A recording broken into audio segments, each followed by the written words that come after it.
But Sharon Grech is coming at you from the Cityline studio with a segment I'm really excited for. So, Sharon, we're talking about upcycling, which I love. Like, I love it when you do it. I don't do enough of it, but what I always wonder is how do you know if you're finding a great piece of decor or just a piece of junk? And that's why you're going to help us find the diamond in the rough. But first, why do you think these pre-loved pieces are so desirable these days?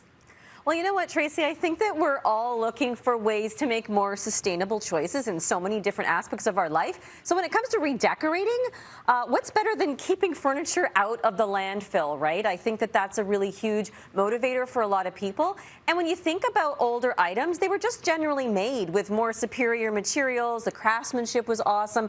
The design, they were really built to last. So for a lot of, especially the younger generation of people moving out on their own, maybe they're trying to save some money. It's a really great opportunity to reimagine a hand-me-down or even go out to all those beautiful spring antique markets that we can finally go back to and look for something that really speaks to you that you can personalize and bring into your space and, you know, give it a completely new life.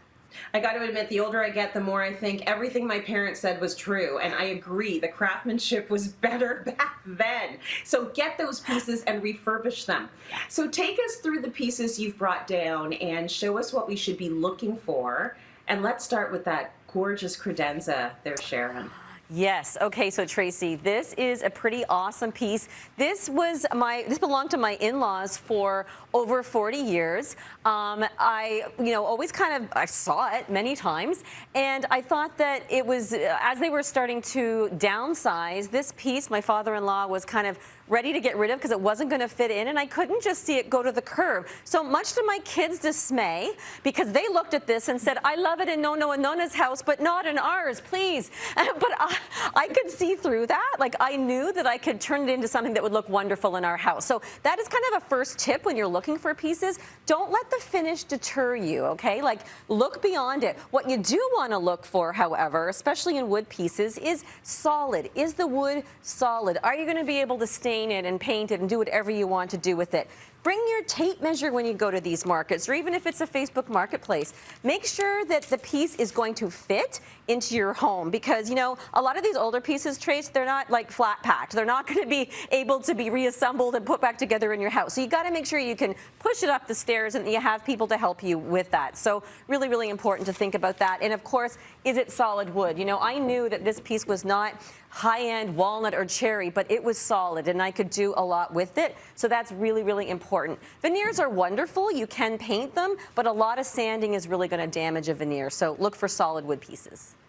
Ooh, you got a good find there, and I love that you're going to repurpose that piece. And I know a lot of our viewers have pieces that are being passed down to them, so it's nice to see it get a new life. Really good. All right, let's talk about chairs now. All right, so chairs, you know, they are a dime a dozen when you go looking at antique markets, and certainly even on Facebook Marketplace. And the reason is these older chairs were built really well. I mean, they were often built with hardwood, oak. This one, I think, probably was oak to begin with, but it's been painted since. So you want to look for pieces that are really sturdy with chairs. Like, take it down off the wall if it's on the wall. Sit on it. Make sure that it's good and sturdy. If it has some missing spindles, or that's something you might have a harder time fixing. If you take a look at this one, a previous owner fixed one of the spindles. I don't know if you can see which one's different.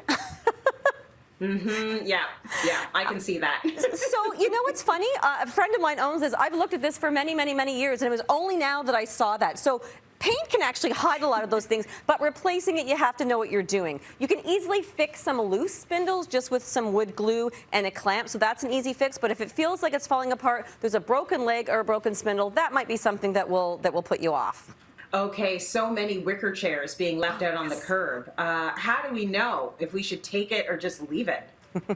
That's a really good question. You're so right. I have been so tempted to pick up some in the past, but if it is broken, if the wicker itself is broken, unless you're an expert basket weaver, I would leave that one on the curb, because that is really hard to fix. What you want to be looking for is a solid frame. So this is like a 70, 80-year-old wicker piece. You can see it's still really sturdy because it has a solid hardwood frame.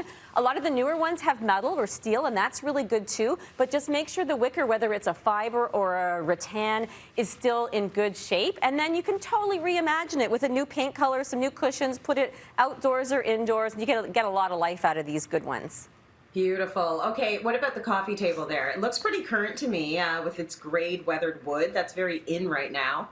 Yeah, you know what? It totally is. And this is a really good find. If you see something like this, it's got metal legs. It's got that nice weathered wood finish. You can easily use it for exterior product. You can use it for your exterior living room if you want, and use an exterior paint and stain, which I'll show you a little bit later. But looking for something lightweight like that with really good quality metal, and the wood you can do a lot with. So again, it's got a lot of life left in it. Well, I can't wait to see what you do with these wood pieces because you're a pro, and you're going to show us later in the show how you can paint them. But let's talk about metal finds next.